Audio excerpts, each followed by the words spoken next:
तो let's start आज topic for today. आज के लिए आज का डेट है 18 जनवरी और आज हमारा मेन जो फोकस रहने वाला है वो रहने वाला है सोलर सिस्टम के बारे में और साथ साथ सन एंड प्लैनेट्स के बारे में।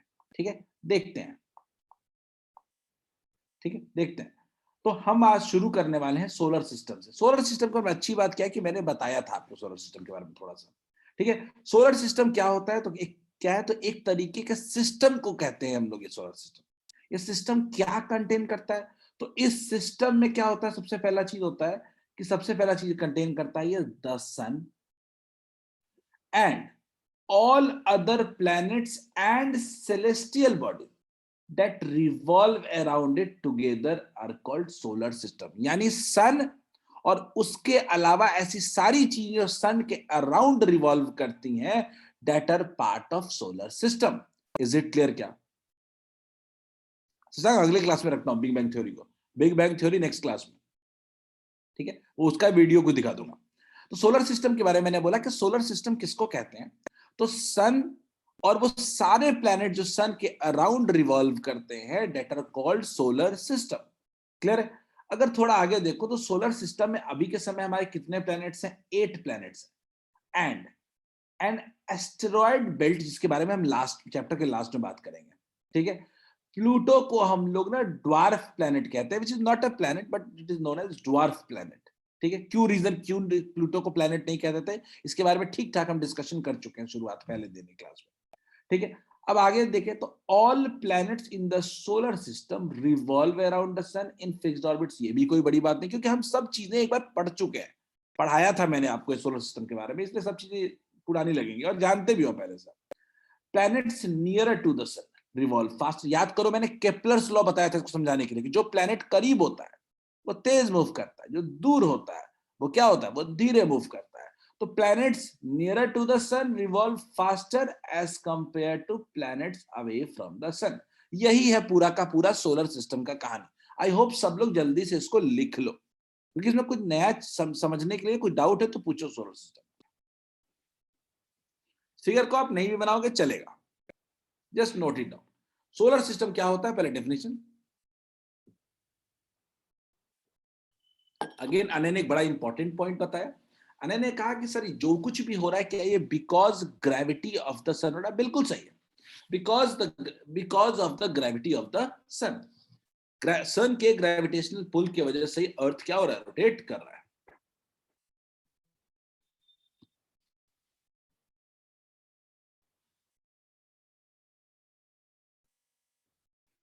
पूर्णिमा पूर्णिमा ने बोला है कि sir it is true that solar system orbit around milky way Galaxy. नहीं पूर्णिमा, मिल्की वे गैलेक्सी का ही पार्ट है सोलर सिस्टम। हमारा सोलर सिस्टम जो है वो मिल्की वे गैलेक्सी का ही पार्ट है।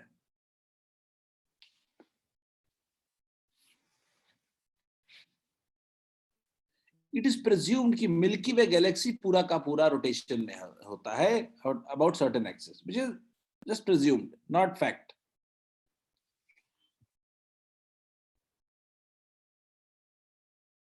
तो सब लोग लिखो, पहले पॉइंट बाय पॉइंट लिखते हैं, समझते चलते हैं। मैं आपको आज सन के बारे में बताऊंगा, सन के कुछ अमेजिंग फैक्ट्स भी बताऊंगा आज।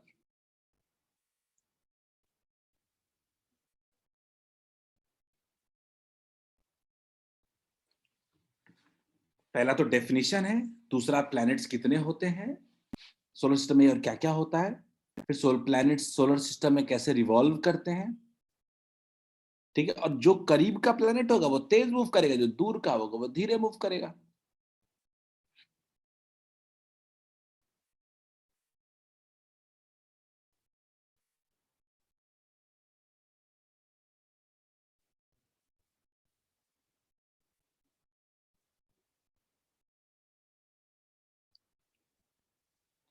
सर क्या फिगर रॉन्ग नहीं है, क्योंकि सन भला एक जगह पर कैसे रह सकता है, क्या वो कभी मूव नहीं कर सकता है?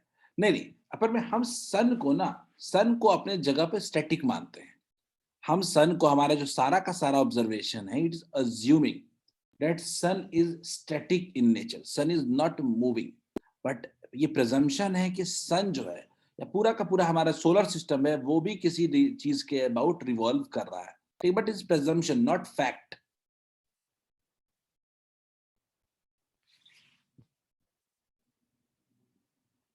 या मैं इसको पुटिंग इट स्ट्रेट, मैं ऐसा कह सकता हूं, हमारे लिए सन जो होगा रेस्ट पे रहेगा। हम ऐसा अर्थ से हम यहां से अजम्पशन कर रहे हैं कि अर्थ बेसिकली इज एट रेस्ट। लिख लो, फिर हम लोग सन की बात करेंगे।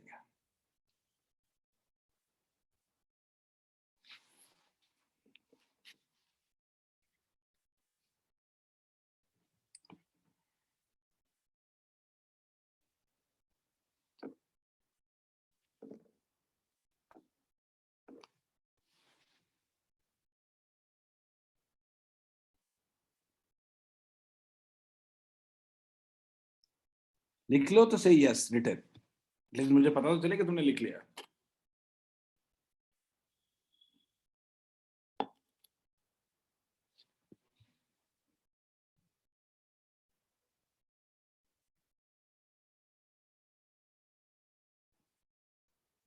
First one I have got nine, nine has written. Class में लिखते चलो, बाद में नोट्स पे लिखने की कोशिश के लिए कोई फायदा नहीं है।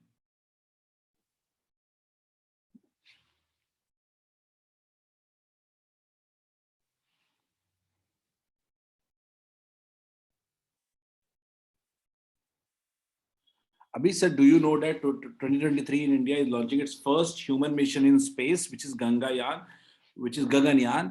No, no, Abhi, I've not the information, correct information, but मैं information निकाल के आपको इसके बारे में और बताऊंगा, facts दूंगा. I usually study, but I have not gone through it. लिख लिया? Let's move ahead then. I think सबने लिख लिया है, then let's go ahead. तो बच्चों, हम लोग बात करने वाले हैं सन के बारे में, क्योंकि सोलर सिस्टम का सबसे इंपॉर्टेंट पार्ट क्या है? सन ही तो है। तो पहले सबसे ज्यादा बात किसकी करने की जरूरत है? सन के बारे में। तो लेट्स गो अहेड विद सन। और आज हम लोग सन के बारे में इंटरेस्टिंग फैक्ट्स के बारे में भी बात करेंगे हम लोग आज, ठीक है, जो आपके सिलेबस के लिए, सिलेबस से थोड़ा हम बाहर भी जाके बात करेंगे, ठीक है। तो सन की बात करते हैं। सन क्या है? तो सन इज सबसे पहले star. Sun is it basically type of क्या? स्टार। तो sun is the nearest star to the earth, मतलब अर्थ के सबसे जो पास वाला स्टार है, that is called, that is what? Sun, ठीक है। It is continuously emitting heat and light, बिल्कुल, ये एक permanent source of heat and light है, ठीक है। It is main source of heat and light energy for all planets in our solar system. Sun ही basically क्या है? सन क्योंकि सबसे पास है, तो यही हमारे लिए सबसे important source of heat and light है, ठीक है। अर्थ के लिए we know well, earth is the, sun is the source of living. Sun की वजह से पूरी दुनिया चल रही है, बिकॉज सन से जो एनर्जी आता है, इसी एनर्जी के थ्रू पूरा का पूरा सिस्टम हमारा चलता है, ठीक है। तो सन के बारे में क्या है? पहला नियरेस्ट अर्थ है, it has its own light heat, और तीसरा क्या है कि इसी का heat and light is the primary source of energy for all the planets, ठीक है। तो तीन मेजर लाइंस में पूरा का पूरा टॉपिक खत्म हो जाता है। सन क्या होता है, ठीक है। बट सन के बारे में ये तो आप पहले से जानते हो, तो मैंने नया क्या बता दिया? तो नई चीजों के बारे में हम अब आगे बढ़ेंगे, ठीक है। तो हम कुछ अमेजिंग फैक्ट्स की बात करेंगे सन पे। नहीं आ रहे हैं? नो।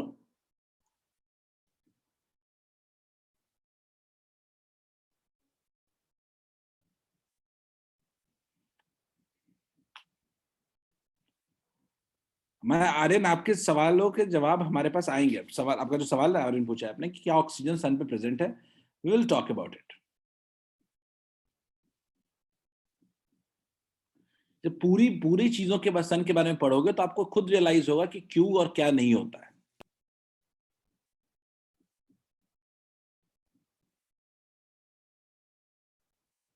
ठीक है, हम सन के सारे फैक्ट्स को अगर जान जाएंगे तो वी रियलाइज कि why, what is the problems of having livelihood on sun.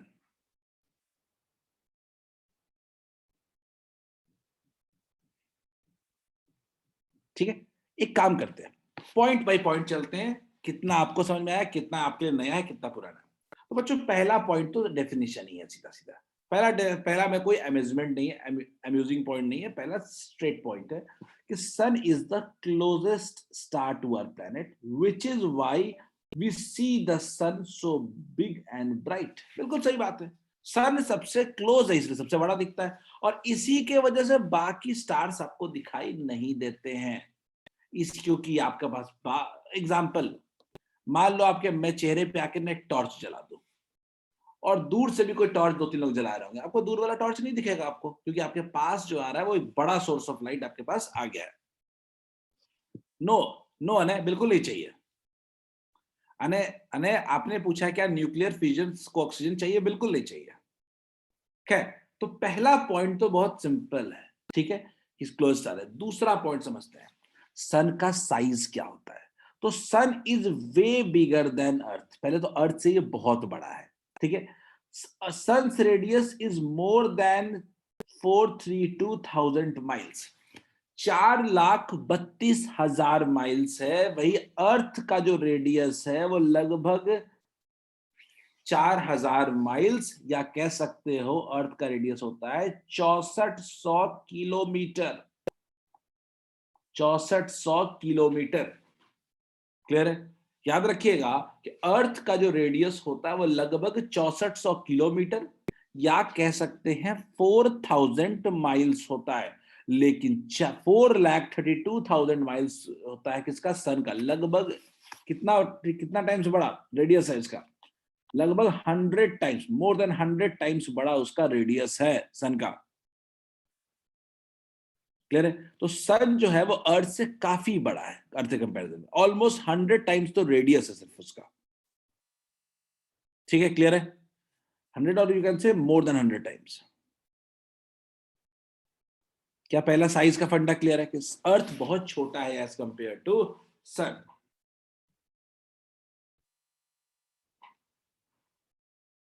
Clear है। आई होप आप लिखते चलोगे। तीसरा, सन के बारे में सबसे पहला चीज आपके दिमाग में क्या आता है? Source of energy. It's very hot, बहुत हाई टेम्परेचर रहता है सन का। सन के पास कोई जा नहीं सकता, क्योंकि इतना टेम्परेचर कोई भी सिस्टम बर्दाश्त नहीं कर सकता। पर कितना टेम्परेचर होता है ये भी तो देखें। एवरेज सन के सरफेस का जो एवरेज टेम्परेचर है वो 10,000 डिग्री फ़ारेनहाइट है, और हमारे अर्थ का लगभग आपको 90 से 100 फ़ारेनहाइट है। सोचिए, एवरेज टेम्परेचर जो अर्थ से है वो 100 गुना ज्यादा है, ठीक है। लगभग 100 गुना ज्यादा एवरेज टेम्परेचर वहां पे मौजूद है सन पे। क्या इतना टेम्परेचर को बर्दाश्त किया जा सकता है? कोई भी सूट क्या इतने टेम्परेचर को बर्दाश्त कर सकता है क्या? Think of it. Why we did not go to sun? क्योंकि ऐसा कोई बना ही नहीं है सूट जो हमको सन पे इतने बड़े टेम्परेचर और हीट से बचा सके। So it is not practical to go to sun. सन पे जाना इस प्रैक्टिकल नहीं है। क्लियर है।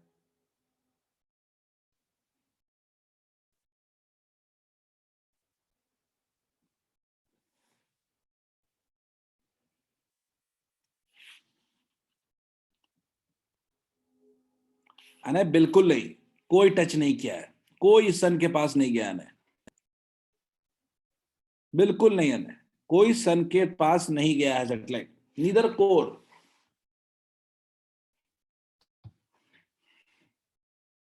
शशांक ने एक बड़ा इंपॉर्टेंट सवाल पूछा जो आपको ही पूछना चाहिए कि सर आप इतने कॉन्फिडेंस से कह रहे हैं 10,000 फ़ारेनहाइट, पता कैसे चलेगा? ये पता चल रहा है अने एनर्जी के through. We have different mechanism कि हम एनर्जी के थ्रू बता सकते हैं कितने दूर से आ रहा है, तो उस सोर्स का टेम्परेचर कितना के आसपास होगा। ठीक है Shashank, is it clear Shashank? का सवाल था how have we measured the temperature of the sun. अब आते हैं कि मेजरमेंट हो गया, गर्म है सन, ठीक बात। अब सन दूर कितना है अर्थ से? सन जो है वो लगभग 93 million miles away from the earth.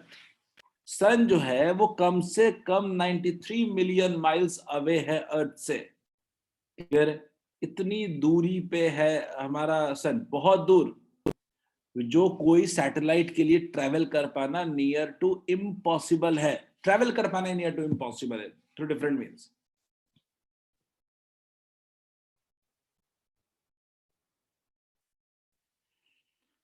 Clear है सबको? अब एक सवाल होता है कि कोई भी लाइट है, कोई भी सोर्स है, कोई भी बॉडी है, उसका एज कितना है? ठीक है, ये बिल्कुल भी कह सकते हैं आप इसको कि एक तरीके से एक एक्सपेक्टेशन है आपका, प्रिजम्पशन है आपका कि सन का जो एज है लगभग 4.5 billion years ago, 4.5 billion years ago.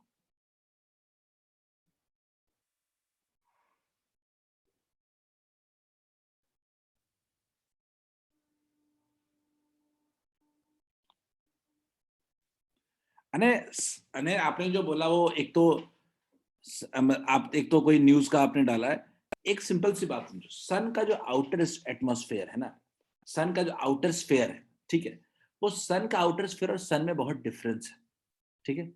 सन के आउटर स्फेयर से सिर्फ आप सन के आसपास के इन्वायरमेंट को जान सकते हैं, वो तो हम पहले से जानते हैं, उसको लेकर काफी रिसर्च हो चुके हैं। बट सन का सरफेस किस कॉम्पोजिशन का बना हुआ है, इसके बारे में कोई रिसर्च नहीं है और कोई पहुंचा नहीं है, ठीक। एक सवाल अभी ने पूछा कि सर अर्थ के अभी कोर का टेम्परेचर होगा, बिल्कुल नहीं। अर्थ का कोर का इतना टेम्परेचर पॉसिबल ही नहीं है। हाँ नहीं, that's article is present in NASA. And sun पे पहुंचना और सन के सिस्टम या सन के सरफेस या सन के कोर को टच करना, इट इज बहुत डिफरेंट थिंग्स, ठीक है। शशांक ने एक सवाल पूछा, उससे मैं अर्थ होगा, अर्थ की एवरेज लाइफ भी कुछ इतनी ही है। अर्थ की एवरेज लाइफ भी हम लोग इतना ही कहते हैं, बिलियन ईयर से को, ठीक है। एक सवाल आया, sir corona is the outer, corona is the outer most layer of sun's atmosphere, yes, ठीक है। Sun is the ball hot of plasma. अब इसके बारे में आते हैं, अभी लास्ट वाले में पॉइंट में पूर्णिमा आपका क्लियर होगा कि सन एक्चुअली बना कैसे है, इस पे हम बात करते हैं। अगला, सन के बारे में एक इंटरेस्टिंग फैक्ट, सन भी अपने एक्सिस के अबाउट रोटेट करता है वंस एवरी 26 दिन। हर 26 दिन पे, 26 डेज पे सन भी रोटेट करता है अपने एक्सिस के अबाउट, जो जिसको नोट कर पाना भले इतना पॉसिबल नहीं है हमारे लिए, but sun also rotates about its axis. तो सांग ने पूछा उस समय कौन सा इरा होगा, नॉट नॉट नाइन, ठीक है। Last point, last point Purnima आपके सवाल का जवाब है, ठीक है। Like the earth sun has layers, earth की तरह सन के पास भी एटमॉस्फेरिक लेयर्स है, जो अनय बात कर रहा था इसके बारे में। But unlike the Earth, Sun is entirely gaseous. There is no solid surface. ये मैं आपको बता दूं, ये एक प्रिजम्पशन है कि 10,000 फ़ारेनहाइट पे कोई सॉलिड सरफेस पॉसिबल ही नहीं है। तो there must be gaseous surface only. Sun के पास कोई ठोस सॉलिड बॉडी नहीं है। सन बेसिकली क्या है, sun is basically layer of different gases. Sun जो है वो डिफरेंट गैसेस का लेयर है बस, it's not a solid. Moon क्या है, सॉलिड बॉडी है। अर्थ क्या है, सॉलिड बॉडी है, पर सन एक सॉलिड बॉडी नहीं है, बिकॉज इट इज प्रेज्यूम्ड दैट इतने हाई टेम्परेचर पे कोई सॉलिड बॉडी एग्जिस्ट ही नहीं कर सकता है। सवाल एक आया है कि सर एक रॉकेट सन के कितने नियर तक जा सकता है। मैं आपको बता रहा हूं कि आप रॉकेट को ऐसे देखो कि रॉकेट गया कहां कहां, मेरी भी जगह रॉकेट जुपिटर, सैटर्न, अगर मैं आपको बोलूं मर्करी, वेनस, इस तबों तक रॉकेट को भेजा गया। अब इतने दूरी से कम आप कह सकते हो कि आप 100 टाइम्स डिस्टेंस आपको और जाना है, ठीक है। तो एक तो कि मैन मिशन नहीं हो सकता इसमें, ये तो क्लियर हो गया। पर क्योंकि मैन मिशन के साथ लाइफ भी जुड़ी होती है, तो man mission is not possible, ठीक है। तो ये तो वही मिशन होगा जो अनमैन्ड होगा, जो सिर्फ सैटेलाइट को भेजा जा सकता है, ठीक। अब ये है amazing facts about sun. Sun के बारे में कुछ इंटरेस्टिंग फैक्ट्स हैं जो हमको जानने चाहिए। सन का टेम्परेचर कितना हाई होता है, सन कितना दूर होता है, सन का एज क्या माना जाता है अबाउट, सन के रोटेट कैसे करता है, सन का सरफेस कैसा होता है, ठीक है। ये सब कुछ फैक्ट्स हैं जिसके बारे में हम बात करेंगे, और ये सब फैक्ट्स एक्सपेरिमेंट्स और प्रिजम्पशंस पे हैं। कोई चीजें ये हो सकता है भविष्य में कि सन के बारे में और इंटरेस्टिंग फैक्ट्स निकल के आए, ठीक है। जल्दी इसको नोट कर लें आप लोग।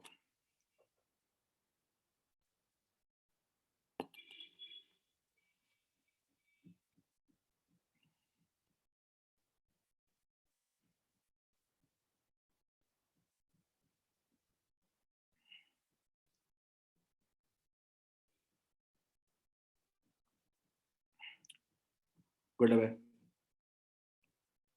कुछ और सन के बारे में सवाल है? You can go ahead and ask.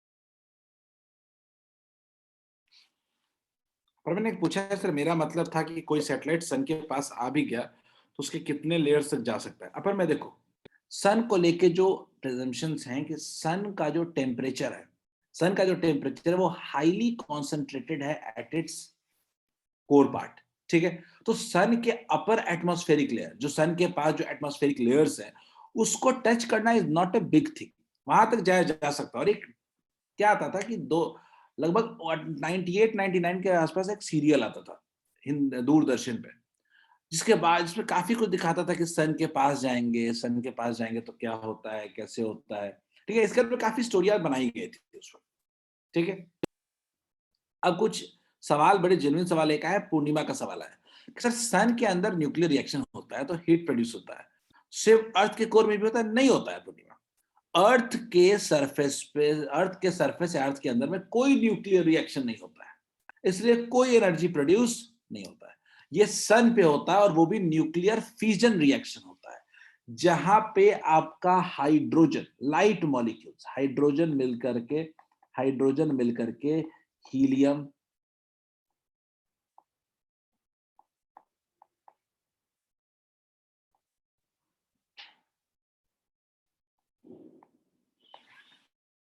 बनता है प्लस, ठीक है। ये न्यूक्लियर फ्यूजन रिएक्शन होता है, ठीक है।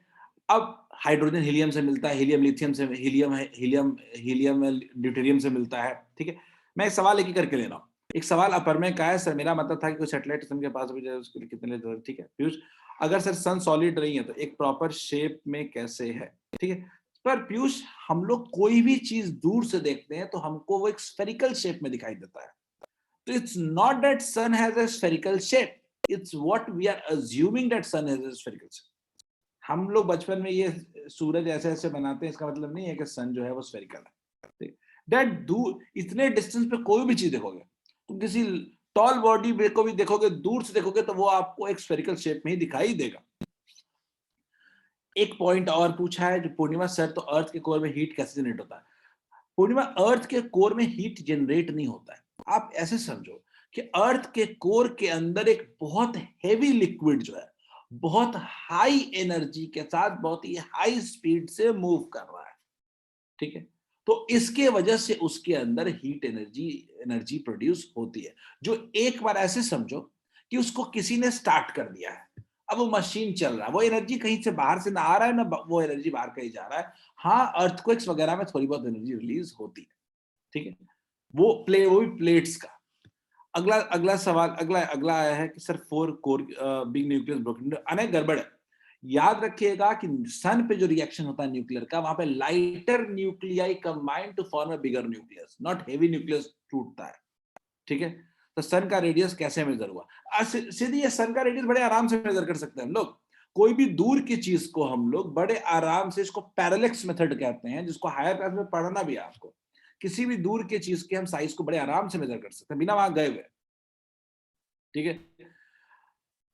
हमें आदित्य ने पूछा कि सर हमें क्यों दिखता है स्फेरिकल शेप में कोई ऑब्जेक्ट दूर से। दूसरा कि हमें हमें क्यों दिखता है स्फेरिकल शेप को। आदित्य देखो, कोई भी बॉडी दूर से आप देखते हो तो उस बॉडी से जो लाइट रेज होते हैं वो कई रास्तों से बेंड होते हुए आपके पास आते हैं, और जब आपके आईज तक पहुंचते हैं तब वो आपको हर सरफेस जो दिखता है वो कर्व्ड दिखता है। कर्व्ड का मतलब क्या होता है? कर्व्ड का मतलब कैसा शेप बनेगा? वो एक तरीके का स्फेरिकल शेप बनेगा, ठीक। आर्यन ने पूछा sir what is the temperature of sun's core? Sun's core का टेम्परेचर बता रहा हूं, 10,000 Fahrenheit, very very higher than earth का तो क्लोज भी नहीं है। 10,000 Fahrenheit is too high temperature, ठीक है बच्चों। I think that's it for today. आज के लिए इतना ही। हम अगले दिन आपको प्लैनेट्स के बारे में बात करेंगे, मरकरी के बारे में बात करेंगे, डिटेल में बताएंगे। हर प्लैनेट का डिटेल में जानते हैं कि देखो, मैं 2 क्लास और लूंगा, चैप्टर खत्म हो जाएगा। 2 क्लास में हम लोग डिटेल में पूरे टॉपिक को पढ़ लेंगे, ठीक है, चैप्टर का आखिरी 2 क्लास बचा हुआ है, चैप्टर उसके बाद चैप्टर खत्म होगा, तो हम लोग जल्दबाजी में नहीं जाएंगे आगे, ठीक है। Still you have further question, you can go ahead and ask, ठीक है। आप मुझे व्हाट्सएप पे भेजो, ठीक है। और आपका अनय ने एक मुझे बोला है कि अर्थ के कोर पे एक प्लेनेट सैटेलाइट नासा ने कुछ भेजा है, मैं उसके बारे में अगले दिन बताऊंगा, ठीक है। चलो बच्चों, ओके। एक सवाल आया है अनय का, मैं जवाब दे देता हूँ, अब बाकी लोग जा सकते हैं। लेकिन सर लेकिन स्पेस में तो डायरेक्ट लाइट आएगी ना, तो देन इट्स कंफर्म कि sun is also a sphere.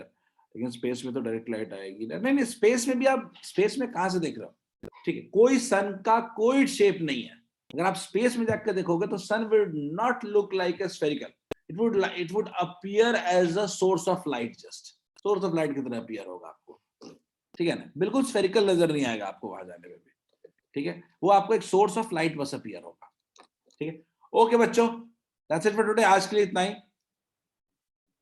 Bye bye, will meet in next class with some, एक और वीडियो दिखाऊंगा अगले दिन, और अगले दिन आपको इस पे और प्लैनेट्स के बारे में बताऊंगा।